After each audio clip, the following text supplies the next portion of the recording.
मित्रांनो, आज रात्री 12 वाजता कृष्ण भगवानांची सेवा करायला चुकू नका। तर रात्री 12 वाजता तुम्हाला व्यंकटेश स्तोत्राची सेवा नक्की करायची, विष्णू सहस्त्रनामाचं पठण करायचे आणि रात्री 12 वाजता तुम्हाला तुळशीजवळ एक दिवा लावायचा आहे। विष्णू भगवानांच्या नावाने ओम नमो भगवते वासुदेवाय नमः या मंत्राचा जप करायचा आहे आणि जे तुळशी दल तुम्ही विष्णू भगवानांना अर्पण करणार ते दुसऱ्या दिवशी तुम्हाला आपल्या लॉकरमध्ये ठेवायचं आहे।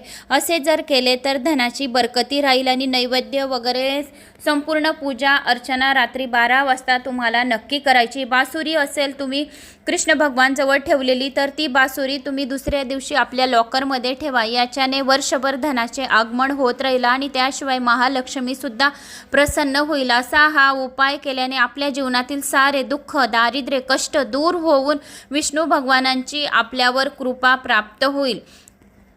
कृष्ण भगवानांची आरती नक्की करायची आणि नैवेद्य अर्पण